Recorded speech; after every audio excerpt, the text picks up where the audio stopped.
كان نبيا وآدم بين الماء والطين وعلى آله وصحبه أجمعين أما بعد فأعوذ بالله من الشيطان الرجيم بسم الله الرحمن الرحيم يا أيها الناس قد جاءكم برهان من ربكم وأنزلنا إليكم نورا مبينا آمنت بالله صدق الله العظيم وصدق رسوله النبي الكريم المكين المتين الأمين ونحن على ذلك من الشاهدين والشاكرين والحمد لله رب العالمين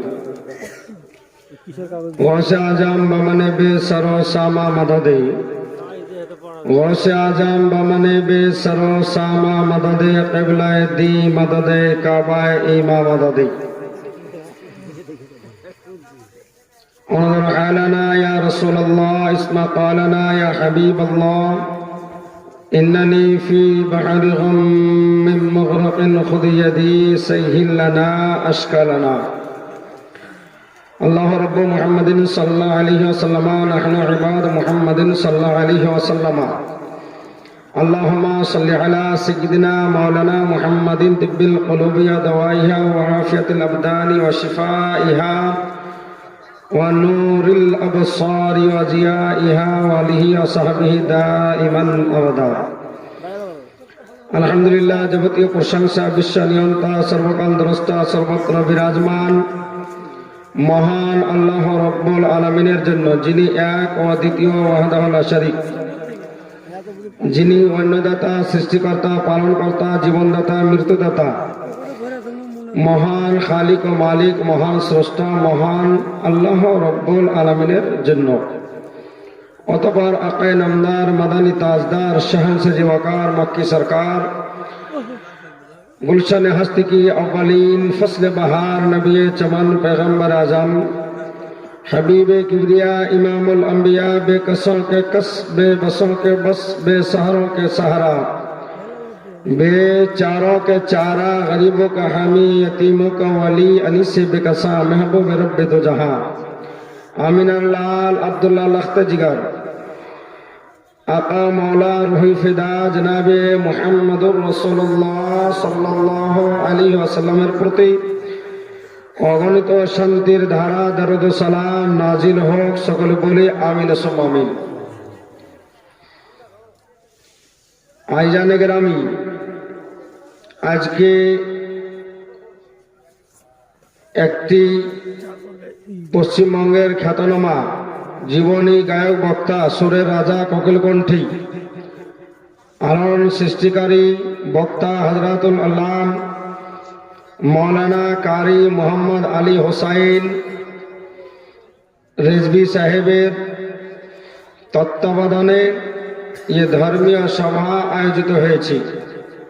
তার মধ্যে আমরা কিছু মানুষ সেই সভায় উপস্থিত হতে পেরেছি। জরুর বলা যাবে আলহামদুলিল্লাহ। কৃতজ্ঞতা প্রকাশ করার জন্য, শুকরিয়াতান আল্লাহর দরবারে কৃতজ্ঞতা জ্ঞাপন করার জন্য একবার জোরে বলেন মন খুলে আলহামদুলিল্লাহ। ঠান্ডার রাত, আর আমিও ড্রাইভিং করে এসছি, আমাকেও ঠান্ডা ধরে গেছে। আর 3 রাত্রি আজকে হচ্ছে, গত রাত্রে তো ঘুমাইতে পাইনি। তো আপনারা জেগে আছেন আশা করি আজকে, কিন্তু গত রাত্রিতে জেগে আপনারা ছিলেন না। আর 10টা, 11টা, 12টা এখন তো নর্মালি ব্যাপার প্রত্যেক মানুষের, প্রায়। কথা ঠিক না বেঠিক বলছি? ঘুমাইতে 10টা, 11টা প্রায় নর্মালি ব্যাপার। কোন কোন মানুষ আছে যে তাড়াতাড়ি ঘুমাইতে পারে। তাছাড়া চায়ের দোকানে, ও মোড়ে, ও সিঁড়ি চলছে দেখানে, সেখানে মানুষ সময় কাটিয়ে দিচ্ছে। 11টা বাজছে, 10টা বাজছে, তারপরে বাড়ি গিয়ে খাওয়া দাওয়া করছে, ঘুমাচ্ছে। এখন তো 10:30 হলো মাত্র, রাত্রিতে বেশি হয়নি, ঘুমাবার টাইম এখনো হয়নি। তো যার শেষ ভালো তার, বলেন বুঝতে পারছেন না? যার শেষ ভালো তার সব ভালো। তো আমরা আমাদের শেষটা আজকে ভালো করে যাব ইনশাল্লাহ। শেষে সব শেষে দোয়া হবে। আমরা যারা উপস্থিত আছি দোয়া করে যাব ইনশাল্লাহ।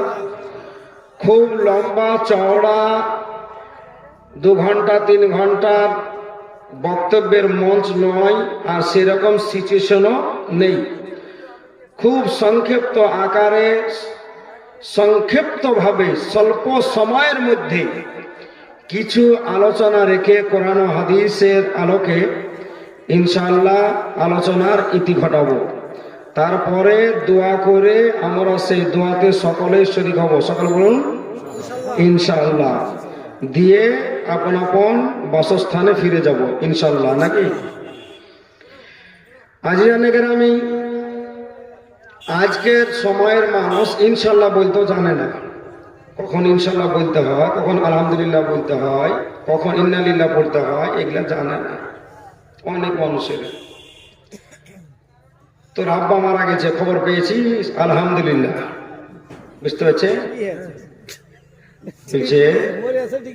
তোর আব্বা মারা গেছে রে, খবর পেয়েছি তো বলছে আলহামদুলিল্লাহ। কত মানুষ আছে পকেটের গরম, বুঝতে পারছেন? ইনশাল্লাহ ধার ধারে না। ইনশাল্লাহ কাকে বলে ও বোঝেই না। ইনশাল্লাহ মানে কি? আল্লাহ যদি চান। ইনশাল্লাহ মানে কি? আল্লাহ যদি চান। নিয়ম হচ্ছে যে আপনি যখন কোনো বিষয়ে খোদার উপর সন্তুষ্ট হয়ে কৃতজ্ঞতা প্রকাশ করবেন, শুকরিয়া আদায় করবেন, তখন কি বলতে হবে? আলহামদুলিল্লাহ। আশ্চর্য কোনো কিছু দেখলেন শুনলেন, তখন কি বলতে হবে? সুবহানাল্লাহ। যখন ফিউচারের জন্য, ভবিষ্যতের জন্য যখন কিছু ভাববেন, মন্তব্য করবেন, তখন বলতে হবে ইনশাআল্লাহ। এখন আমরা মাহফিলে বসে আছি আলহামদুলিল্লাহ, তাই তো? আমরা বাড়ি ফিরে যাব ইনশাআল্লাহ, যদি আল্লাহ তৌফিক না দেন। যাওয়ার ক্ষমতা আছে। মসজিদের গেটে এক ইমাম সাহেব দাঁড়িয়ে আছে, তো এক বুঝতে পারছেন টাকার গরম, পকেটের গরম আছে, তো ও যাইছে ঘোড়া কিনতে, শনিবারের হাট বা বুধবারের হাট গরু কিনতে যাচ্ছে। তো বলছে যে ভাই সাহেব কোথায় যাচ্ছেন? ইমাম সাহেব জিজ্ঞেস করছে কোথায় যাচ্ছেন ভাই? বলে আজকে শনিবার, আজকে একটা বড় একটা গরু, ভালো বাছুর দেখে এক গরু কিনে নিয়েছি, ভালো, তাতে 2.5-3 মণ মাংস হয়। বলে তাই? বলে হ্যাঁ। বলে ইনশাল্লাহ বলেন একটু। ইমাম সাহেবের কাজ শিক্ষা দেওয়া, বুঝতে পেরেছেন?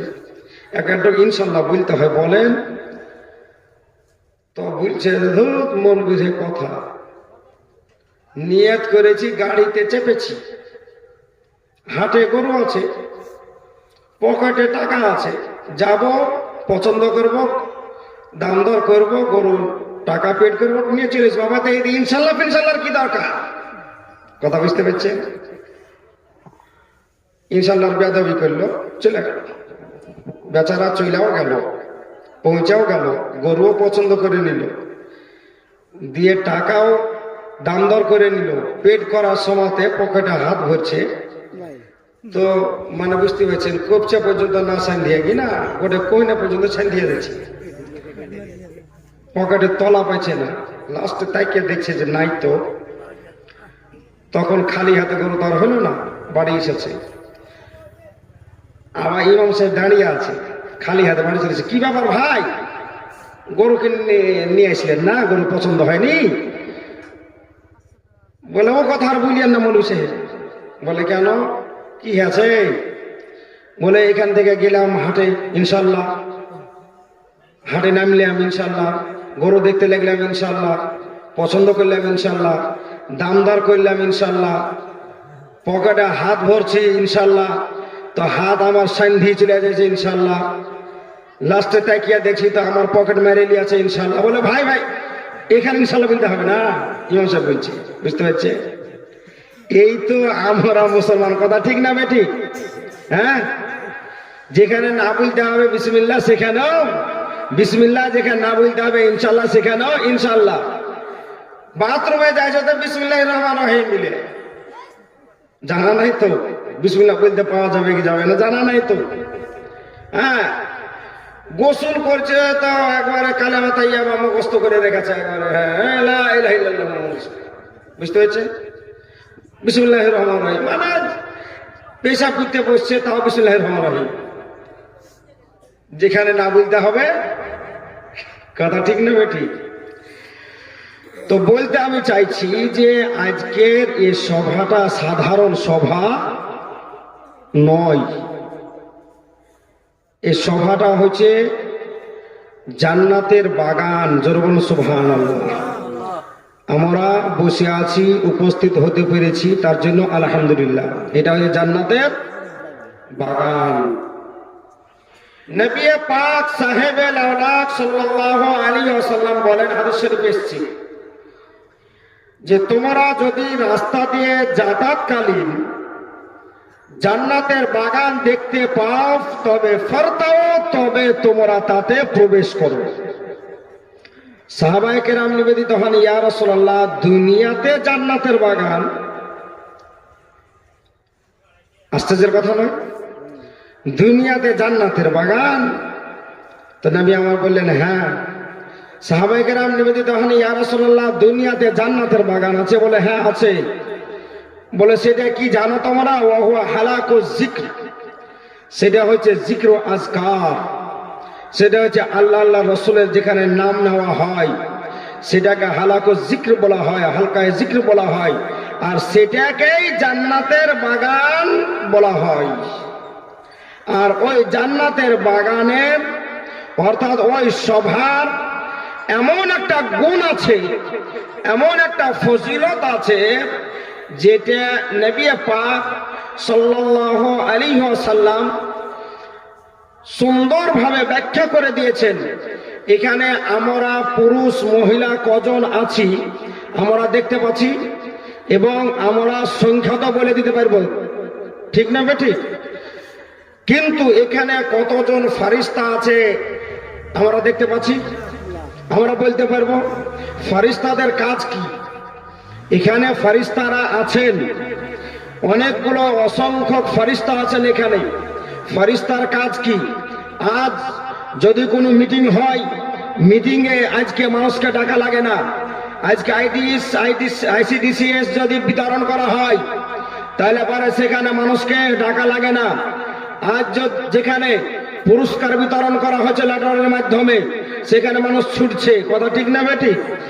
আজ সব জায়গাতেই মানুষ, কিন্তু বড় দুঃখের বিষয় যে আজ এই ধরনের জালসা বলেন, মিলাদ বলেন, মাহফিল বলেন, এগুলো না মানুষের অভাব হচ্ছে না, হচ্ছে না? মানুষের চরম ও পরম ভাবে অভাব।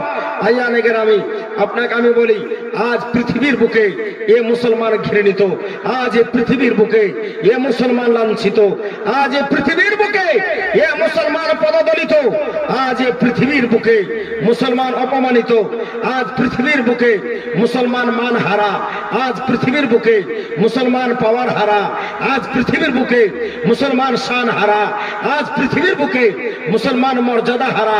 আজ এ মুসলমান লাঞ্ছিত কেন? আজ এ মুসলমান ঘৃণার পাত্র কেন?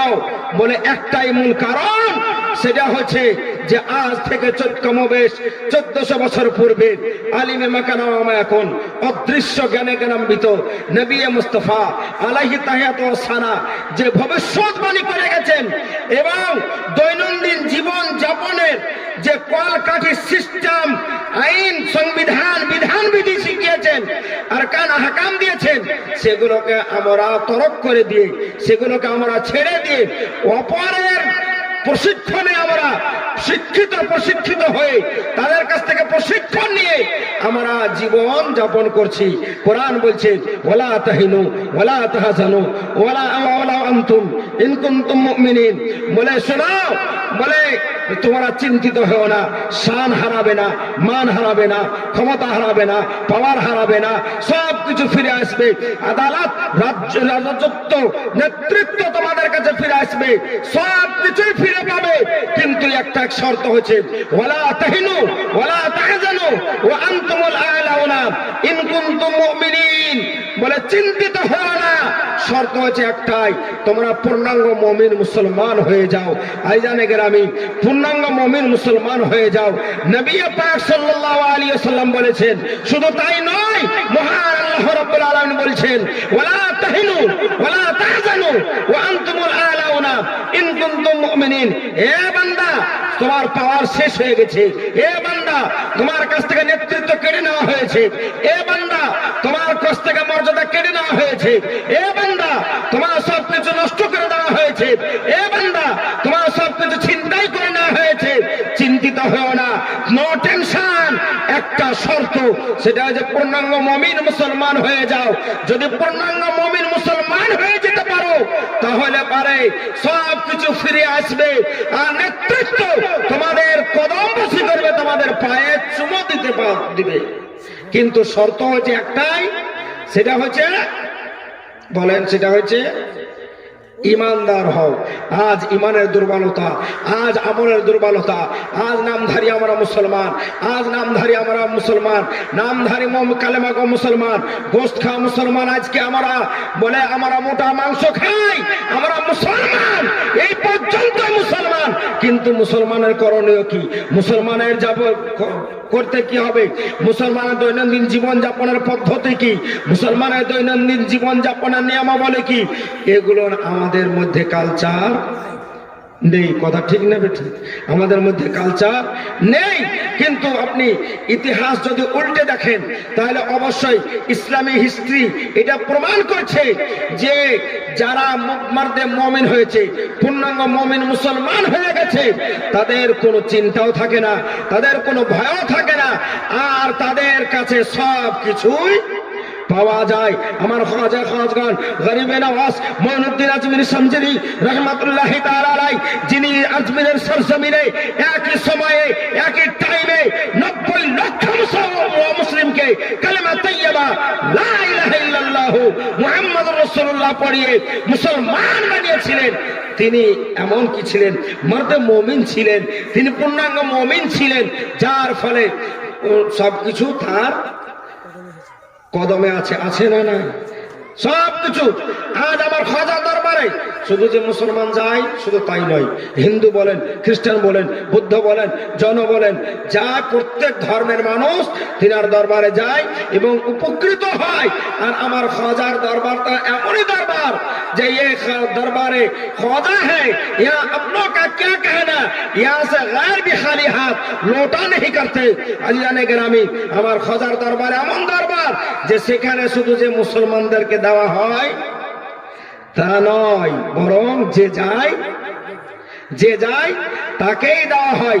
আজানে গ্রামী, আমি অনুরোধ করব, একটু আমলে আমাদেরকে চেক দিতে হবে। হবে না? হবে না? আমলে আমাদেরকে চেক দিতে হবে। আজ একটি ধর্মীয় সভার আয়োজন করা হয়েছে। আজ বড় দুঃখের বিষয়, এই ধর্মীয় সভাতে শ্রোতার সংখ্যা নেই। আজ ধর্মীয় সভাতে মানুষের উপস্থিতি নেই, গ্রামে মানুষ নেই। আপনারা কি কয়েকজন যিনারা আছেন, এই কয়েকজন কি মানুষ এখানকার? আর মানুষ নেই, সব আছে। সব কিছুর জন্য কষ্ট করবে, নেকি উপার্জনের জন্য কষ্ট করার কোনো প্রয়োজন মনে করে না।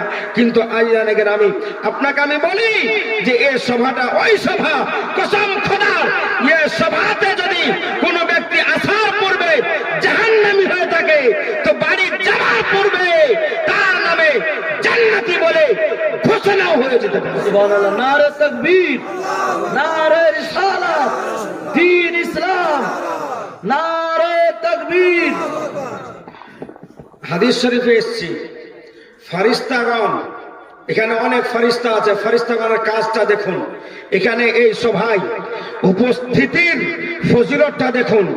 আর এই সভাতে আরেকটি কথা আছে, কবি বলেছে, মেহবুব কি महफिल को महबूब ही सजाते हैं, आते हैं वही जिनको सरकार बुलाते हैं। आई जाने ग्रामी। আর जहां जिक्र खुदा होता है वहां खुद खुदा करीब होता है और इस महफिल में बैठने वाला खुशनसीब होता है। এই महफिले সৌভাগ্যবান যারা হয় তারাই উপস্থিত হতে পারে। আপনাকে আমি বুঝিয়ে দিচ্ছি হাদিসের আলোকে। হাদিসটি একটি সভায় প্রকাশ আমি বর্ণনা করেছিলাম। এক ওয়াহাবি দেওবন্দি বলছে জাল হাদিস। আমি বললাম যে তোমার গোষ্ঠী সহ আমি চ্যালেঞ্জ করলাম, যদি সকাল কিয়ামত পর্যন্ত জাল কি যদি প্রমাণ করে দিতে পারো তাহলে আমরা যারা আছি সবাই তোমাদের দলের অন্তর্ভুক্ত হয়ে যাবে। আর এমনি মিথ্যা কথা বলে মানুষকে ধোঁকা দিয়ে মানুষকে পথভ্রষ্ট করার চেষ্টা করিও না। আজ বর্তমান সময় মিডিয়ার যুগ, সোশ্যাল মিডিয়ার মাধ্যমে মানুষ কিছু আছে গুগলি মৌলবি হয়ে আছে, হয়নি? হ্যাঁ, গুগল ভাইয়ের ভাইরে মৌলবি হয়ে আছে, গুগলি মৌলবি যাকে বলি আমরা। কিছু মানুষ ফেসবুক আলা মৌলবি হয়ে আছে, ফেসবুকের মাধ্যমে ওয়াজ শুনছি, ফেসবুকের মাধ্যমে বক্তব্য শুনছে, ইউটিউবের মাধ্যমে বক্তব্য শুনছে। এ সুন্নি মুসলমান, আপনাকে আমি বলি, আপনাকে আমি ওয়াজ শুনতে ফেসবুকে বারণ করছি না, আপনাকে আমি ইউটিউবে আমি বক্তব্য শুনতে বারণ করছি না, কিন্তু চিনে ওয়াজ শুনুন, জেনে ওয়াজ শুনুন। বক্তাটা কোন ক্যাটাগরির বক্তা? শুধু ওর চেহারা দেখিয়েন না, শুধু ওর দাড়ি দেখিয়েন না, শুধু ওর সাজুকুজু দেখিয়েন না, শুধু ওর কণ্ঠস্বর দেখিয়েন না, বরং দেখেন যে ই কোন জামাতের, কোন দলের, কোন ফেরকার আলেম, কোন ফেরকার মৌলবি। এর ওয়াজ শোনা শরীয়তে জায়েজ আছে না না জায়েজ আছে? নচেত আপনার ঈমান নষ্ট হয়ে যাবে, এমন ভাবে নষ্ট হবে যে আপনি অনুভব পর্যন্ত করতে পারবেন না। নেকির আশায় বসে বসে বক্তব্য শুনবেন আর সুন্দরভাবে আপনার বাম সাইড দিয়ে আপনার ঈমান আপনার ভিতর থেকে বেরিয়ে যাবে, আপনি অনুভব পর্যন্ত করতে পারবেন না। এমন আমার কথা বলবে যে আপনি ধোঁকায় পড়ে যাবেন, আপনি ভাবতে বাধ্য হবেন যে কথাগুলো মনে হয় সঠিক বলছে। যেমন কিছুদিন আগে একটা কথা ভাইরাল হয়েছিল, শুনেছেন মনে হয়। এক আহলে হাদিসের মৌলবি বলেছিল কি জানেন? বলেছিল যে মসজিদে শবে বারাতের রাত্রিতে মসজিদে গিয়ে ভিড় না করে, মসজিদে গিয়ে সময় পাস না করে, মসজিদে গিয়ে ইবাদত না করে বেশ্যাখানায় পতিতালয়ে গিয়ে রাত্রি যাপন করা অতি উত্তম। জোরে বলেন নাউজুবিল্লাহ মিন যালিক। আপনি ভাববেন এবার যে মৌলবি তো, দাড়িওয়ালা তো, টুপিওয়ালা তো, পাগড়িওয়ালা তো, বক্তা তো, এ তো ভালোই বলছে, ঠিকই বলছে। তাহলে মনে হয় শবে বারাতের রাত্রিতে ইবাদত করা যাবে না, শবে বারাতের রাত্রিতে কোরআন তিলাওয়াত করা যাবে না, শবে বারাতের রাত্রিতে হালুয়া খাওয়া যাবে না, শবে বারাতের রাত্রিতে কোনো রকমের সওয়াবের আশাতে ইবাদত বন্দেগী করা যাবে না, শবে বারাতের রাত্রিতে মিলাদ মাহফিল করা যাবে না। যখন ওই বক্তার কথা শুনবেন আপনি, তখন আপনি বলবেন না, ভাববেন না, ভাবতে বাধ্য হবেন। এইবার যদি আপনার কাছে কুস্তি পাথর না থাকে, কোনটা তামা, কোনটা সিটি গোল্ড আর কোনটা সোনা, যদি সেই আপনাকে পরীক্ষা করার জন্য, নিরীক্ষা করার জন্য সেই ক্ষমতা যদি না থাকে, তাহলে আপনি ভাবতে বাধ্য হবেন। সকালবেলায় গিয়ে ইমাম সাহেব মাওলানা শামীম সাহেবের কাছে গিয়ে বলবেন যে এই কথাটা বলেছে, এই কথা মনে হয় ঠিকই বলেছে নাকি গো? কথা ঠিক বলছি না বেঠিক বলছি? এজন্য বর্তমান সময়ে কিছু মৌলবি আছে আহলে হাদিস ওয়াহাবি ফারাজি তাবলিগি মাযহাবি, এদের বক্তব্য তো বক্তব্য, এদের চেহারা দেখা পর্যন্ত গুনাহ হবে। নাম বলছে, মনে রাখেন। 1 নম্বর মিজানুর রহমান আজহারি বলেছে কি জানেন? বলেছে যে নিশা করি আলিয়ে মুর্তজা নামাজ পড়েছে। জোরে বলুন নাউজুবিল্লাহি মিন যালিক। এর কথা মানা যাবে? মুমতাজুল ইসলাম তো মানে এত বলা বলছে, আপনারা তো শুনছেন, এত বলা বলছে যে এগুলো সবই শিরক ও বেদাত। ওরা এগুলো মুখস্থ করে আছে। আর একটা পেট ভাঁড় আছে, বুঝতে পারছে? ওই আমরা 2 এর বই 1 এর বই দেখেছিলাম না, পেট মাদারি, বিশাল বড় পেট, আর সামনে অনেক কিছু খাবার নিয়ে বসে আছে। ইয়াসিন ভাঁড়, পেট মোটা, ইয়ে আবার বলছে নবীকে সালাম দেওয়া যাবে না। বলে ইয়াসিন তো ইয়াসিনের 14 গোষ্ঠী পর্যন্ত সকাল কিয়ামত পর্যন্ত নয়, ইয়াসিনকে সকাল কিয়ামত পর্যন্ত সময় দেওয়া হলো যে এরা 7 গোষ্ঠী মিলে 14 গোষ্ঠী মিলে ইয়া নবী সালাম আলাইকা নাজায়েজ ও হারাম প্রমাণ করতে পারবে। যেটা আমরা বলি আর বলছে ইয়া নবী বলা যাবে না। এবার আপনি সাধারণ মানুষ, আপনি ভাববেন যে ঠিকই বলছি, কি কথা ঠিক না ঠিক। এজন্য আমি অনুরোধ করব যে আপনারা খবরদার খবরদার এদের বক্তব্য শুনবেন। কারা কারা শুনবেন হাত উঠান দেখি। মানে কেউ শুনবেন না, আলহামদুলিল্লাহ। এদের বক্তব্য আপনি খবরদার শুনবেন না। এবার আমি বলি, এখানে আমরা বসে আছি, আমরা এখানে বসে বসে সুবহানাল্লাহ বলবো, কোরআন ও হাদিসের আমরা বাণী শুনবো, কোরআনের আয়াত শুনবো। কোরআনের একটি অক্ষর পড়লে এবং মহব্বত সহকারে শুনলে 10টি নেকি পাওয়া যায়। কয়টি নেকি পাওয়া যায়? কয়টি বললাম? নবী পাক সাল্লাল্লাহু আলাইহি সাল্লাম বলেন, নবী আমার বলেন, কি বলেন? যে কোরআনের একটি অক্ষর পাঠ করলে 10টি নেকি পাওয়া যায়। কয়টি? 10টি নেকি পাওয়া যায়। যদি আল্লাহ বলা যায়, নবী আমার বলেন যে লা আকুলু আলিফ লাম মিম হারফুন বাল আলিফুন হারফুন লামুন হারফুন মিমুন হারফুন। মিশকাতুল হাদিসে এসেছে, নবী পাক সাল্লাল্লাহু আলাইহি ওয়াসাল্লাম বলেন যে আমি বলছি না যে আলিফ লাম মিম একটি অক্ষর, বরং আলিফ একটি অক্ষর, লাম একটি অক্ষর, মিম একটি অক্ষর। তাহলে 3 10 আলিফ লাম মিম যদি পড়া যায় তাহলে 3 10 30টি নেকি পাওয়া গেল। যদি মুহাব্বত সহকারে কোন ব্যক্তি শুনে তাও 3 10 30টি নেকি পেয়ে গেল। এইবার দেখেন মিজান রহমান আজহারি বলেছে নবীকে মূর্খ। কি বললাম? জোরে বলল্লাহ, নাউজুবিল্লাহি মিন জালিক। নবীকে বলেছে যে আক্ষরিক জ্ঞান ছিল না, আলিফ বা তা সা জিম হা খা এই জ্ঞানটা তার ছিল না, মানে বর্ণ উনি চিনতেন না। এই কথাটা বলেছে, ABCD কি এগুলো বুঝতেন না। তো নবী যদি এগুলো না বুঝতেন তাহলে আলিফ লাম মিম বা আল্লাহ একটি অক্ষর না 3টি অক্ষর না 4টি অক্ষর না 2টো অক্ষর উনি বলতে পারতেন? নবী বলছেন লা কুল আলিফ লাম মিম হারফুন বাল আলিফুন হারফুন লামুন হারফুন মিমুন হারফুন। তা থেকে প্রমাণিত হলো যে আমার বিশ্ব নবী, মহানবী, আলিমে মাকানা মায়াকুন নবী, যে নবীকে মহান আল্লাহ রাব্বুল আলামিন সর্বাপেক্ষা সর্বপ্রকারের জ্ঞানের অধিকারী করে পৃথিবীর বুকে প্রেরণ করেছেন, যে নবীকে প্রেরণ করে নবী আমার মহান আল্লাহ আমার ঘোষণা করে দিলেন ও আল্লামাকা মা লাম তাকুন তাআলাম। যে নবীকে ঘোষণা করে মহান আল্লাহ রাব্বুল আলামিন বললেন আলিমুল গায়ব ফালাইযহিরু আলা গায়বিহি ইল্লা মান আহাদা ইল্লা মান ইরতাজা মির রাসূল। যে নবীকে প্রেরণ করে মহান আল্লাহ আমার ঘোষণা করলেন ওমা হুয়া আলাল গায়বি বিজানিন। যে নবীকে পৃথিবীর বুকে প্রেরণ করে মহান আল্লাহ আমার ঘোষণা করলেন ওমা আরসালনাকা ইল্লা রাহমাতাল লিল আলামিন। যে নবীকে প্রেরণ করে পৃথিবীর বুকে মহান আল্লাহ রাব্বুল আলামিন ঘোষণা করলেন কদ জাআত মিনাল্লাহি নূরুন ওয়া কিতাবুম মুবিন। যে নবীকে দুনিয়ার বুকে পাঠিয়ে মহান আল্লাহ রাব্বুল আলামিন ঘোষণা করে দিলেন, কি ঘোষণা করলেন? ইয়া আইয়ুহান নাস কদ জাআকুম বুরহানুম মির রাব্বিকুম ওয়া আনজালনা ইলাইকুম নূরাম মুবিনা। সে নবীকে মহান আল্লাহ রাব্বুল আলামিন সর্বাপেক্ষা সকলের তুলনায় সর্বপ্রকারের জ্ঞানের, বলেন জ্ঞানের অধিকারী বানিয়েছেন। নবীর মতন জ্ঞানী আল্লাহ ব্যতীত আর কেউ নাই। এটা হচ্ছে আহলে সুন্নাত ওয়াল জামাতের আকীদা। আর এটা আমাদের মন গড়া আকীদা নাই। যেটা আবু বকর সিদ্দিকের আকীদা সেই আকীদা আমাদের, যেটা ওমর ফারুক আজমের আকীদা সে আকীদা আমাদের, যেটা ওসমান গনির আকীদা সে আকীদা আমাদের, যেটা আলী মুর্তজার আকীদা সে আকীদা আমাদের, যেটা সমস্ত সাহাবায়ে কেরামের আকীদা সে আকীদা আমাদের, যে আকীদা সমস্ত তাবেঈনগণের সে আকীদা আমাদের, যে আকীদা তাবেঈনগণের সে আকীদা আমাদের, तमाम ইমাম গণের আকীদা যেটা সে আকীদা আমাদের, तमाम মুফাসসিরিনের আকীদা যেটা সে আকীদা আমাদের, तमाम মুহাদ্দিসিনে কেরামগণের আকীদা যেটা সে আকীদা হলো আমাদের, तमाम আউলিয়া কামিলিনের আকীদা যেটা সে আকীদা হলো আমাদের।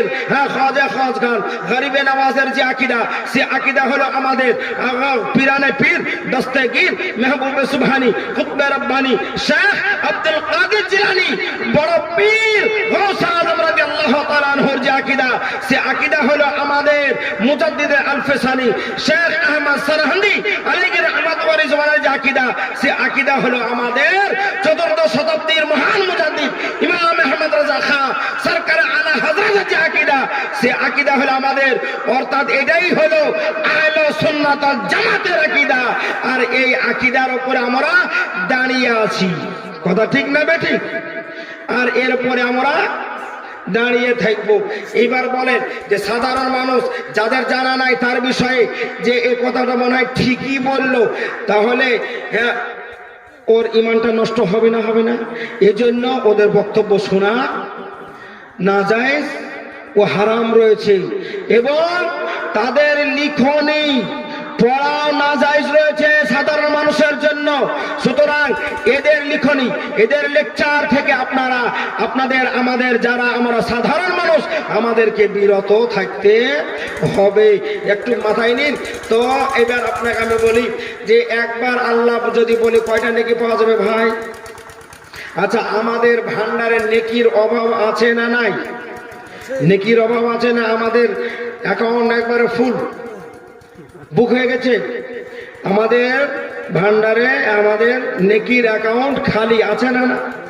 এত খালি আছে, এত খালি আছে যে আমরা বুঝতেই পারছি না যে আমাদের কটা নেকি আছে। মানে নেকির কাজ তো আমরা করতেই পারি না। কথাটা তো নাকি? নেকির কাজ আমরা করতে পারি না। কিয়ামতের মাঠে নেকি, একটা নেকির মূল্য একটু শুনুন, ছোট্ট করে বলি আমি। কিয়ামতের মাঠে একটা নেকির কি দাম? আজ যদি সেটা আপনি সচক্ষে দেখতে চান, যে কোনো এক্সামের, যে কোনো এক্সামিনার, যে কোনো এক্সামিনেশনে, যে কোনো পরীক্ষায়, যে কোনো পরীক্ষার্থী স্টুডেন্ট ছাত্রকে জিজ্ঞাসা করেন একটা নাম্বারের কত মূল্য। এক নাম্বারের জন্য তার লাইফ নষ্ট হয়ে যায়, হয় না? হয় না? এক নাম্বারের জন্য 1 বছর নষ্ট হয়ে যায়। কোন ছাত্রের 1 নাম্বারের জন্য পুরো লাইফটা নষ্ট হয়ে যায়। 1 নাম্বারের কত মূল্য? কাল কিয়ামতের মাঠে একটা নেকির জন্য কতজন জাহান্নামে যাবে, জান্নাতে যেতে পারবে না। আজিজানে গ্রামী, হ্যাঁ এরকমই একজন ব্যক্তি ছিল, তার সব কিছু হলো। সেই সময়, যে সময়তে আমাদের নামায় আমলকে, মানে আমাদের কর্মকে, নেকি এবং বদিকে, নেকি এবং গুনাহকে ওজন করা হবে। নেকি বেশি, লম্বা কথা ছোট্ট করে বলছি আমি, নেকি বেশি হলে সওয়াব পায় জান্নাতে, আর গুনাহ বেশি হলে জাহান্নামে। একেবারে ডাইরেক্টলি কথা। এবং যখন মিজানে নেকি ও গুনাহকে যখন ওজন করা হবে, তখন সেই সময় একজন যুবকের একটা নেকি কমে গেল। কয়টা কমলো? মামানেরা ভালো করে শুনেন, কয়টা কমলো? মাত্র একটা নেকি কমলো। আজ মুসলমান আমরা দুঃখের বিষয়, অবহেলার মাধ্যমে জীবন যাপন করছি। নামাজ নাই, রোজা নাই, কোরআন তিলাওয়াত নাই। আর আগেকার মা বোনেরা কোরআন তিলাওয়াত বেশি করতো। এখনকার মা বোনেরা তো কোরআন তিলাওয়াতও মনে হয় ভুলে গেছি। কথা ঠিক বলছি না বেঠিক বলছি? হ্যাঁ, কোরআন তিলাওয়াত নাই। আজকে বাড়িতে কোরআন তিলাওয়াত নাই, আজকে বাড়িতে নামাজ নাই, আজকে বাড়িতে ইসলামিক কালচার নাই। হাজার হাজার, 20,000, 30,000, 50,000 টাকা বাড়ির গার্জেন, অভিভাবক আয় করে নিয়ে আসছে, বাড়িতে কোনো বরকত নাই। কেন? নাপাক অবস্থায় ঘোরাফেরা করছে, বাড়িতে কোনো রকমের কোরআন তিলাওয়াত নাই। আমি মা বোনেরাকে বলবো যে নামাজ পড়ুন, সকাল সন্ধ্যায় আপনারা কোরআন তিলাওয়াত করুন। মহানবী করিম সাল্লাল্লাহু আলাইহি সাল্লাম বলেন, যে বাড়িতে কন্টিনিউ লাগাতার কোরআন তিলাওয়াত হবে সে বাড়িতে অভাব হতে পারে না। আর যে বাড়িতে মহিলাগণ মাগরিবের নামাজের পরে সূরা ওয়াকিয়া, যেটা 27 পারায় সূরা রহমানের পরে আছে, সেই সূরাটি কন্টিনিউ নিয়মিতভাবে যে বাড়ির মহিলাগণ তিলাওয়াত করবে, সে বাড়িতে রুজির অভাব হবে না, সে বাড়িতে দারিদ্রতা আসতে পারে না। দুঃখের বিষয়, আমাদের মধ্যে কোরআন তিলাওয়াত আস্তে আস্তে, কি কথা ঠিক না বেঠিক? একটা নেকি আজ অবহেলার মাধ্যমে কাটিয়ে দিচ্ছি। একটা নেকি এক যুবকের কম হয়ে গেছে। আল্লাহ বললেন, এই বান্দারে, তোর তো নেকি বেশি না, মাত্র একটা নেকি কমেছে। তো একটা নেকির জন্য তুই জাহান্নামে যাচ্ছিস, তো যা, আজকে হাসরের মাঠে সবাইকে পাবি, তোর মা, বাপ, ভাই, বোন, আত্মীয় স্বজন, তোর স্ত্রী, তোর ছেলে মেয়ে, খুব লম্বা কথা ছোট্ট করে বলছি আমি, হ্যাঁ, সবাইকে পাবি। তো জানা একটু কারো কাছ থেকে একটা নেকি সন্ধান করে নিয়ে আই। তখন ও বলবে, আল্লাহ গো, তুমি এই সুযোগটা আমাকে দিলে, আমার জন্য অফারটা তুমি দিলে, তো আল্লাহ তোমার বড় দয়া। আমি অবশ্যই, আমার মা আছে, বাপ আছে, হ্যাঁ, আমার ভাই আছে, বোন আছে, আমার স্ত্রী আছে, আমার জন্ম দেওয়া সন্তান আছে, ছেলে মেয়ে আছে, তাদের কাছে আমি একটা নেকি অবশ্যই পাবো। তার মনের আশা মনে মনে ভাবতে লাগলো, আর তার মাকে তালাশ করতে আরম্ভ করলো যে পৃথিবীর বুকে আমাকে সবচেয়ে ভালোবাসতো আমার মা। আজকে একটু কথা ঠিক না বেটি? আপনাকে পৃথিবীর বুকে বিনা স্বার্থে যদি কেউ বেশি ভালোবাসে, বিনা স্বার্থে যদি কেউ তার জীবনকে আপনার জন্য কুরবান করে দিতে পারে, তাহলে সেটা হলো আপনার গর্ভধারিণী, সেটা হলো আপনার মা। বিনা স্বার্থে আপনাকে ভালোবাসে, আপনার কাছ থেকে কোনো তার স্বার্থ পুরা করতে চাই না কো। আজ জানে গ্রামে সে মনে মনে ভাবছে, মা আমাকে দুনিয়ার বুকে সবচেয়ে বেশি ভালোবাসতো, তাহলে আজকে সেই মাকে যদি খুঁজে পেয়ে যায়, তাহলে আমাকে মা নিরাশ করবে না, মা অবশ্যই আমাকে নেকি দিয়ে দিবে। খুঁজতে আরম্ভ করলো মাকে, হ্যাঁ, মাকে খুঁজে পেয়ে গেল। মা কাছে গিয়ে বলছে, মায়ের কাছে গিয়ে বলে, মা গো, এই দেখো তুমি দুনিয়ার বুকে তুমি আমাকে কত ভালোবাসতে মা। বলে, মা তুমি নিজে কষ্ট করে তুমি আমাকে শান্তি দিয়েছো, সুখ দিয়েছো, তুমি নিজে না খেয়ে আমাকে খাইয়েছো, আমি কষ্ট পেয়েছি, আমার শরীরে আঘাত লেগেছে, তুমি কষ্ট পেয়েছো মা। তোমার সেই কলেজের টুকরা সন্তান বেশি নয়, একটা নেকির জন্য জাহান্নামে চলে যাবে, মা দয়া করে একটা নেকি দিয়ে দাও, একটা নেকি দাও মা দয়া করে। মা বলবে, বেটা ইজাহাবু ইলা গায়রি, ইজাহাবু ইলা গায়রি, অন্য কারো কাছে যাও, নফসি নফসি, আমার তো হিসাব হয়নি, আমার কি হবে আমি বলতে পারবো না, অন্য কারো কাছে যাও। মা নেকি দিল না, নিরাশ হয়ে বাবার কাছে, বাবাকে সন্ধান করলো, বাবার কাছে নেকি চাইলো, বাবা নেকি দিল না। স্ত্রীকে পেল, স্ত্রী নেকি দিল না। ছেলেকে পেল, ছেলে নেকি দিল না। মেয়েকে পেল, মেয়ে নেকি দিল না। ভাইকে পেল, ভাই নেকি দিল না। বোনকে পেল, বোন নেকি দিল না। তাকে কেউ নেকি দিল না। আজ যার জন্য ছুটাছুটি, আজ যার জন্য দৌড়াদৌড়ি, আজ যার জন্য আমরা এত অবহেলার মাধ্যমে আল্লাহ রসুলকে ভুলেছি, আজ যার জন্য আজকে আমরা এত অবহেলার মাধ্যমে জীবন যাপন করছি, আজ যার জন্য আমরা শয়তানের বেড়া জালে আবদ্ধ হয়ে জীবন যাপন করছি, সেটা হচ্ছে একটাই, অর্থের পিছনে ছুটাছুটি। আর পৃথিবীর মুখে মূল তিনটি কারণ, এই তিনটি কারণে সবকিছু হয়। জার, জান, জমিন। জার অর্থ, জান নারী, আর জমিন মানে জমি। তিনটি কারণে মারামারি, তিনটি কারণে কাটাকাটি, তিনটি কারণে বিশৃঙ্খলা, তিনটি কারণে ছুটাছুটি, তিনটি কারণে বেনামাজি হওয়া, তিনটি কারণে বেরোজগার হওয়া। এই তিনটি কারণেই আজ মানুষ ধর্ম থেকে দূরে সরে যাচ্ছে। কথা ঠিক না বেটি? আই জানে গ্রামে সেই দিন কেউ নেকি দিল না, নেকি অন্য জায়গা থেকে দিল। যাই হোক, আমি ও পাটা আমি বলছি না খো, ওদিকে আমি যাব না খো। আমি বলতে চাইছি, একটা নেকি কমলো মাত্র অনলি কয়টা? একটা নেকি। মা দিল না, বাপ দিল না, ভাই দিল না, বোন দিল না, স্ত্রী দিল না, ছেলে মেয়ে কেউ দিল না তাকে। তাহলে আজ যে আমরা অবহেলার মাধ্যমে জীবন যাপন করছি, তাহলে কত বড় মস্ত ভুল করছি না, করছি না? কত বড় ভুল করছি। তো আই জানে গেলাম আজকাল আর একটা বিষয়, যে তাহলে আমি কি বলছিলাম, যে যদি কোরআনের একটি অক্ষর পড়া যায় তাহলে 10টি নেকি পাওয়া যাবে, যদি শোনা যায় তাও 10টি নেকি পাওয়া যাবে। আচ্ছা বলেন তো ভাই, একবার যদি মহব্বতে আল্লাহ বলে ডাকি, আমরা তো আল্লাহকে আল্লাহ বলে ডাকি না, ডাকি না? তো আল্লাহ বলে কয়টি নেকি পাওয়া যাবে বলেন তো দেখি? যদি একবার আল্লাহ বলি তো কটা নেকি পাবো? আপনারা বলেন না, কটা নেকি পাবো গো? 30টি নয়, একবার আল্লাহ বললে 40টি নাকি পাবো। কয়বার? কতটি? 40টি। আল্লাহতে 4টি অক্ষর আছে। কয়টি অক্ষর আছে? 4টি অক্ষর আছে। এই জন্য 4 10 40। আর একবার যদি সুবহানাল্লাহ বলি 90টি নাকি পাওয়া যাবে। এই ভাইয়ের মুখস্থ আছে নিশ্চয় কণ্ঠ শুনে, আর নাইতে পড়ে আছে, জানি না কত কি। মানুষকে চিনা তো খুব মুশকিল নতুন জায়গায়। কে কার ভিতরে কোয়ালিফিকেশন কেমন আছে না আছে জানা তো নেই, কথা ঠিক না ঠিক? আই জানে গ্রামী।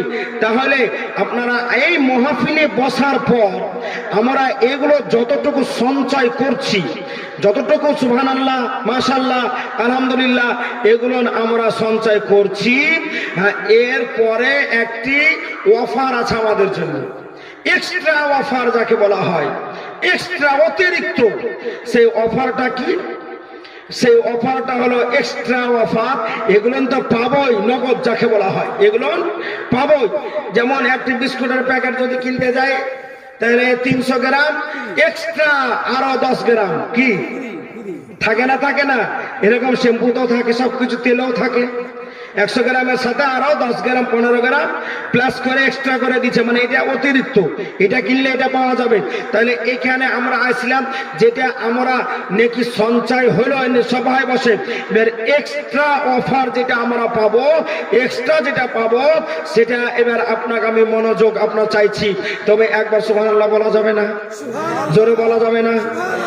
সুবহানাল্লাহ মাশাআল্লাহ আলহামদুলিল্লাহ আল্লাহু আকবার। আইজানে গ্রামী, হ্যাঁ আপনাকে আমি বলি যে মশলা একটা শুনে নেন, পরে আবার বলা যাবে না। কি আল্লাহ বললে 40টি নেকি পাবো, গড বললে কয়টা নেকি পাবো? আজকাল অনেক আছে, বুঝতে পারছেন, অনেকে আছে যে বলছে ও মাই গড, বলে না, কিছু শিখেছে, বুঝতে পারছেন, কিছু শিখেছে, মানে বুঝে নিয়েছে যে গড মানে আল্লাহ, ও বুঝে নিয়েছে গড মানে আল্লাহ। ও মাই গড, ভাবছে যে আমি ও গড মাই, মানে ইংরেজি বেশি শিখেনি, 3.5 ঘন্টা ইংরেজি শিখেছে। কয় ঘন্টা? মাত্র 3.5 ঘন্টা ইংরেজি শিখে তার মধ্যে একটা হলো ও মাই গড। আল্লাহকে গড বলা যাবে না। কি বললাম? আল্লাহকে গড বলা যাবে না। এর শব্দে গড এই কারণে বলা যাবে না, এর স্ত্রীলিঙ্গ আছে, পুরুষলিঙ্গ আছে, আর আমার আল্লাহ স্ত্রীলিঙ্গ নেই এবং পুরুষলিঙ্গ নেই, এজন্য এ গড বলা যাবে না। শরীয়তে চরম পরম ভাবে নিষিদ্ধ। আর গড বললে গুনাহ হবে এবং গড বললে বিন্দু পরিমাণে নেকি পাওয়া যাবে না। কথাটা মনে রাখেন। অনেকে আবার বলে আল্লাহকে সম্বোধন করতে জানে না, বলে না, ইশারা করে দিলেন ওপরওয়ালা। আল্লাহকে ওপরওয়ালা বলা যাবে না। হুজুর মুফতি আজম আলামে ইসলাম ফতোয়া প্রদান করেছেন, শাহজাদায়ে হুজুর আলা হযরত আজিমুল বরকত হুজুর মুফতি আজম আলামে ইসলাম মুস্তাফা রাজা খান আলাইহি রাহমাত ওয়া রিজওয়ান ফতোয়া দিয়েছেন, মশলা বলেছেন যে আল্লাহর জন্য জায়গা নির্ধারিত করা যাবে না, আল্লাহকে উপরওয়ালা বলা চলবে না, আল্লাহকে নিচওয়ালা বলা চলবে। উপরওয়ালা যদি আল্লাহ হয় তো নিচওয়ালা কে? পর্দা দো নাকি? কথা বুঝতে পারছেন? আল্লাহর জন্য জায়গা নির্ধারিত করা চলবে না, আল্লাহকে আল্লাহর জন্য কাল নির্ধারিত করা চলবে না, আল্লাহকে উপরওয়ালা বলা চলবে না, আল্লাহকে নিচওয়ালা বলা চলবে না, আল্লাহকে আল্লাহ মিয়া বলা যাবে না। তাহলে আমরা পারতে পক্ষে নয়, তোবা করে নিলাম যে কোনোদিন গড কথাটি মুখে নিয়ে আসবো না। যদি আমাদের সামনে কেউ বলে তবে তাকে বারণ করব, ভাই তুমি মুসলমানের ছেলে, মুসলমানের মেয়ে, তুমি গড বলিও না, খবরদার। গড বললে নাকি পাওয়া যাবে না, শরীয়তে আল্লাহকে গড বলা নিষিদ্ধ আছে। সুতরাং আল্লাহ বলো, তাহলে নেকিও পাবা, আর আল্লাহকে মহব্বতে ডাকলে আল্লাহ সন্তুষ্ট হবেন। হবেন না? হবেন না? এক্সট্রা বেনিফিটটি কি? এক্সট্রা যেটা ওইটা কি বলি আমি? ফারিস্তার সভা শেষ হয়ে গেল, আমরা বাড়ি চলে গেলাম, বাড়ি চলে যাবো তো ইনশাল্লাহ। তো ওই রকম অনেকগুলো ফারিস্তা দুনিয়াতে ভ্রমণ করতে আসেন, দুনিয়া ভ্রমণে আসেন। দুনিয়া ভ্রমণে আসার পর দুনিয়াতে ঘোরাফেরা করেন। দুনিয়াতে ঘোরাফেরা করতে করতে করতে করতে করতে করতে মানুষ তো বিভিন্ন কাজে লিপ্ত আছে, বুঝতে পারছেন, ব্যস্ত আছে। যে যা করছে সবাইকে সব দেখছেন আর চলে যাচ্ছেন, চলে যাচ্ছেন, চলে যাচ্ছেন। যেখানে এ ধরনের কোনো সভা দেখতে দেখতে পান এই ধরনের সভাতে ওনারা যখন দেখতে পান, তবে ওই সভায় ওই মাহফিলে ওনারাও উপস্থিত হয়ে যান, শরীক হয়ে যান। সুবহানাল্লাহ, শরীক হয়ে যান। পূর্বেই বলেছি এখানে মানুষ কজন আছে পুরুষ মহিলা বলা যাবে, কিন্তু ফেরেশতা কয়জন আছে বলা যাবে না। এখানে ওনারা উপস্থিত হয়ে যান, সবার শেষ পর্যন্ত উপস্থিত থাকেন। আমরা আপন বাসস্থানে গেলাম, আর ফেরেশতারা আপন গন্তব্য স্থানে গেলেন, আল্লাহর দরবারে গেলেন। আল্লাহ জিজ্ঞাসিত হবে, বলে এই ফেরেশতারে তোমরা কোথায় গিয়েছিলে বলো তো শুনি। আল্লাহ আমার জানেন না? হ্যাঁ, আল্লাহ আমার জানেন না? আল্লাহ আমার জানেন, অবশ্যই জানেন। জানার পরেও জিজ্ঞাসা করছেন, তাহলে কোনো কারণ অবশ্যই আছে। হ্যাঁ, যে কোনো প্রাইমারি স্কুলে বাচ্চাদেরকে পড়া হয়, মাস্টার যে হয় পড়ায়, বোর্ডে লিখলো আ প্লাস ম, কি হলো?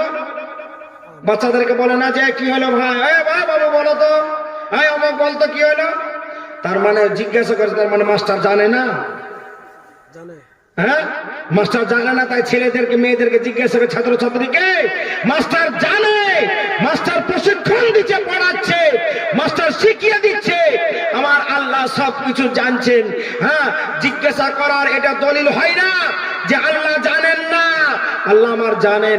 জিজ্ঞাসা করেন তোমরা কোথায় গিয়েছিলে? ফেরেশতারা উত্তর দেন, আল্লাহ দুনিয়া ভ্রমণে গিয়েছিলাম, দুনিয়া ভ্রমণ করলাম। বলে আমার বান্দা বান্দীদেরকে কি অবস্থায় দেখে এসেছো? ফেরেশতারা নিবেদন করেন, ইয়া ইলাহাল আলামিন, তোমার বান্দা বান্দীদেরকে বিভিন্ন কাজে আমরা লিপ্ত দেখলাম, বিভিন্ন কাজে ব্যস্ত দেখলাম। তার মধ্যে দেখলাম তোমার কিছু বান্দা বান্দি একত্রিত হয়ে বড় শীতের রাত্রিতে কঠিন কষ্টের মাধ্যমে তারা বসে তোমার নবীর এবং তোমার প্রশংসা করছিল, জিক্র আজকার করছিল। এ মাবুদ মাওলা গো, আমরা তাতে শরীক হয়ে গেলাম, এবং সভা যতক্ষণ তারা না ভাঙলো আমরাও তাতে বসে থাকলাম। শেষে তোমার কাছে তারা আরাধনা করলো, শেষে তোমার কাছে তারা প্রার্থনা করলো, শেষে তোমার কাছে তারা চাইলো। কি চাইলো? দোয়া করলো। দোয়ার মধ্যে চাইলো, আল্লাহ তুমি আমাদেরকে ক্ষমা করে দাও, আল্লাহ আমাদের জীবনের জানা অজানা গুনাহকে ক্ষমা করে দাও, আল্লাহ গো আমরা যেন শয়তানের ফেরেবে না পড়ি সে তৌফিক দাও, আল্লাহ গো আমাদের মাতা পিতা আত্মীয় স্বজন দেশবাসী প্রতিবেশী অনেকে চলে গেছে, আল্লাহ জানি না তারা কবরে কি অবস্থায় আছে। হে মাবুদ মাওলা, তুমি তাদেরকে তুমি ভালো রাখো। আল্লাহ আমাদের যেন মরণের পরে আমরা যেন কোনো কষ্ট না পাই, কবরের আযাব থেকে বাঁচিয়ে নিও আল্লাহ, জাহান্নামের আযাব থেকে বাঁচিয়ে নিও আল্লাহ, মরণের কষ্ট থেকে বাঁচিয়ে নিও। মহান আল্লাহ রাব্বুল আলামিনের দরবারে ফেরেশতারা বলেন, ইয়া ইলাহাল আলামিন, তারা দোয়াতে এইভাবে চাইছিল তোমার কাছে। আর আজকে কিছু মানুষ আছে শয়তানের গোহড়া, বুঝতে পারছেন যে আল্লাহর কাছে চাওয়া যাবে না, আল্লাহর কাছে দোয়া করা যাবে না, আল্লাহর কাছে চাওয়া যাবে না, আল্লাহর কাছে আরাধনা করা যাবে না, প্রার্থনা করা যাবে না, আল্লাহর কাছে এইভাবে সম্মিলিতভাবে দলবদ্ধ হয়ে দোয়া করা যাবে না। হাদিস পড়ে না, 4 পাতা হাদিস পড়ে, বলে হাদিস কোন হাদিসে নেই সকাল কিয়ামত পর্যন্ত কোন ওয়াহাবি তাওহাবি তারা সকল মিলে যদি চ্যালেঞ্জ গ্রহণ করে, তারা যদি তাদের জীবনের সময়কে ব্যয় করে দেয়, তবু আমি চ্যালেঞ্জ করছি সকাল কিয়ামত পর্যন্ত যে সম্মিলিতভাবে দোয়া করা, খোদার কাছে চাওয়া, আরাধনা করা এবং দলবদ্ধ হয়ে খোদার কাছে চাওয়া, এটাকে নাজায়েজ বা শিরক বা হারাম প্রমাণ করতে আজ পর্যন্ত পারেনি সকাল কিয়ামত পর্যন্ত কোন মায়ের বেটা প্রমাণ করতে পারবে না। সুবহানাল্লাহ। ভাইজান গ্রামী, ফেরেশতা তখন বলেন, আল্লাহ গো, তারা এইভাবে দোয়া করছিল, আমার আল্লাহ যে আহকামুল হাকিমিন, আমার আল্লাহ যে দয়ালু, আমার আল্লাহ যে ক্ষমাশীল, আমার আল্লাহ যে মেহেরবান, যার দয়ার সাথে কোনো তুলনা করা যাবে না, যার মায়ার সাথে কোনো তুলনা করা যাবে না, যার ভালোবাসার সঙ্গে কারো ভালোবাসার তুলনা করা যাবে না, যার মহব্বতের সঙ্গে কারো মহব্বতের তুলনা করা যাবে না। পৃথিবীর বুকে আপনাকে সব থেকে বেশি ভালোবাসা আপনার মা ভালোবেসে আগলে রেখেছে, কিন্তু আপনার মা আপনাকে যতটা ভালোবাসে, আপনার গর্ভধারিণী আপনাকে যতটা যতটা ভালোবাসে, আপনার জননী আপনাকে যতটা ভালোবাসে, তার লক্ষ লক্ষ নয়, কোটি কোটি নয়, এটাকে ভাষার মাধ্যমে প্রকাশ করাই যাবে না। মায়ের মহাব্বতের চেয়ে, ভালোবাসার চেয়ে অনেক অনেক গুণ বেশি আল্লাহ আমার বান্দা বান্দীদেরকে ভালোবেসে থাকেন। আজিজানে কেরামি, এইবার আপনাকে আমি বলি যে মহান আল্লাহ রাব্বুল আলামিন যে দয়ালু, মহান আল্লাহ যে ক্ষমাশীল, যার নাম সত্তার, যার নাম গফফার, যার নাম রহিম, যার নাম করিম, যার নাম রহমান, যিনি দয়ালু, যিনি ক্ষমাশীল, যিনি মেহেরবান, আমার আল্লাহ বলেন ফারিস্তারে, বলে শোনো শোনো, বলে কবরের আযাব থেকে মুক্তি চাইছিল, বলে তারা কি কবরের আযাব দেখেছে? বলে না আল্লাহ দেখেনি। বলে তারা কি জাহান্নাম দেখেছে? বলে না তারা জাহান্নাম দেখেনি। বলে তারা কি পুলসিরাত দেখেছে? বলে না তারা পুলসিরাত দেখেনি। বলে তারা কি হাউজে কাউসার দেখেছে? বলে না তারা হাউজে কাউসারও দেখেনি। বলে তারা কি মিজান দেখেছে? বলে না তারা মিজানও দেখেনি। বলে তারা কি আমাকে দেখেছে? বলে না গো আল্লাহ, তারা তোমাকেও দেখেনি। মহান আল্লাহ বলেন, বলে এ ফেরেশতা শোনো, বলে আমাকে না দেখে, জাহান্নাম না দেখে, জাহান্নামের আগুন না দেখে, কবরের আযাব না দেখে, আমাকে না দেখে আমাকে বিশ্বাস করে নিয়েছে। এক দেখনে वाले का कहा मान लिया है, एक देखने वाले का कहा मान लिया है, हमने तो तुझे खुदा बिन देखे खुदा मान लिया है। আজিজানে কেরামি, আমার আল্লাহ বলেন আমাকে না দেখে বিশ্বাস করেছে আমার উপরে, এবং জাহান্নামকে না দেখে বিশ্বাস করে জাহান্নামের আগুনের ভয়ে কম্পিত হয়ে আমার দরবারে তারা নিজেরা নিজেকে সমর্পণ করে দিয়ে, তারা নিজেরা নিজেকে সারেন্ডার করে দিয়ে, নিজেরা নিজেকে আমার দরবারে হাজির করে দিয়ে জাহান্নামের আগুনের ভয়ে তারা এত শীতের রাত্রিতে কষ্টের মাধ্যমে বসেছিল এবং তা থেকে পরিত্রাণের দোয়াও চেয়েছে। সুতরাং এ ফেরেশতা মণ্ডলী শোনো, ফাশহাদু, সাক্ষ্য হয়ে যাও, সাক্ষী হয়ে যাও, গাওয়া হয়ে যাও, গাওয়া হয়ে যাও। ওই মাহফিলে আমার যত বান্দা বান্দি ছিল, সেই বান্দা বান্দিদের যাবতীয় গুনাহকে ক্ষমা করে আমি আল্লাহ জান্নাতি বলে ঘোষণা করে দিলাম। সুবহানাল্লাহ, জান্নাতি বলে ঘোষণা করে দিলাম। কোন জাহান্নামীকে জান্নাতি বলে ঘোষণা করলে কারো বাবার ক্ষমতা আছে বাধা দেওয়ার? আছে ভাই? নাই। তাহলে পরে এটা হলো এক্সট্রা, এটা কি হলো? এক্সট্রা বেনিফিট, এক্সট্রা লাভ। সুতরাং আমি আপনাকে বলবো যে আজই নয়, বরং এর পরে ভবিষ্যতে যখন কোন জায়গাতে এই ধরনের সভা পাবেন, তো আপনি অবশ্যই অবশ্যই অংশগ্রহণ করবেন। কিসের আশায়? কিসের আশায়? নেকির আশায়। কিসের আশায়? আল্লাহকে পাওয়ার আশায়। কিসের আশায়? রাসূলুল্লাহর সন্তুষ্টি পাওয়ার আশায়। কিসের আশায়? আল্লাহর সন্তুষ্টি পাওয়ার আশায়। কিসের ভয়ে? জাহান্নামের ভয়ে। কিসের ভয়ে? কবরের আযাবের ভয়ে। এ ধরনের মাহফিলে অংশ অবশ্যই আপনারা নেবেন। আল্লাহুম্মা সাল্লি আলা সাইয়্যিদিনা মাওলানা মুহাম্মদ ওয়া আলা আলি সাইয়্যিদিনা মাওলানা মুহাম্মদ সাল্লাল্লাহু আলা মুহাম্মাদিন সাল্লাল্লাহু আলা মুহাম্মদ হরদম জবান পাক নামে। আজিজানে কেরামি, যাই হোক 11:30 বাজতে চলল। সারা রাত্রি আপনাদের দোয়া, এখন রাত্রি শেষ হতে 4-5 ঘন্টা আছে নাকি? 12 সাড়ে 11 বাজলো, তার মানে যে 5 ঘন্টা 5.5 ঘন্টা আছে। এ ওয়াদামের জন্য 5.5 ঘন্টা বক্তব্য রাখা কোনো ফ্যাক্টই না। আপনার এটা আপনাদের দোয়া, আল্লাহ রহমত। আর এর মুখে বড় কথা নয়, আমার অভ্যাস আছে 3 ঘন্টা 3.5 ঘন্টা 4 ঘন্টা 4.5 ঘন্টা 4.5 ঘন্টা বক্তব্য দেওয়া, সারা রাত্রি পার করে দিতে পারবো। কিন্তু আপনারা বিরক্ত খাবেন, আমরাও কষ্ট পাবো, এটা ঠিক হবে না। 11:30 বেজে গেছে। হ্যাঁ, ওয়াজের ভূমিকা হলে এতক্ষণ, ওয়াজের ভূমিকা হলে এতক্ষণ, এখন থেকে ওয়াজ আরম্ভ হতো। তো আল্লাহ যদি বাঁচিয়ে রাখে কোনদিন হায়াতে, দেখা হবে ইনশাল্লাহ। আমার জন্য আপনারা দোয়া করবেন আর আমি আপনাদের জন্য দোয়া করব। আর একটা কথা বলি আপনাকে আমি, যে যাই করেন না কেন, যাই করেন না কেন, নামাজটা আপনারা ছাড়িয়েন না। কি বললাম? নামাজটা ছাড়িয়েন না। এই নামাজ বিষয়ে সর্বপ্রথম খোদার দরবারে প্রশ্ন করা হবে। নামাজ আদায় করেছিলেন, বাকি আমল পরে। নামাজটা আপনারা ছাড়িয়েন না, 1 নম্বর। 2 নম্বর কথা হচ্ছে যে আমরা তো মরণশীল নাকি, আমরা কেউ থাকতে আসেনি, কথা ঠিক? কেউ থাকতে পারবো না, পারবো? ইচ্ছা না থাকলেও চলে যেতে হবে। আগাহ আপনি মौत से कोई बसर नहीं, सामान 100 बस का है पल की खबर नहीं। अतला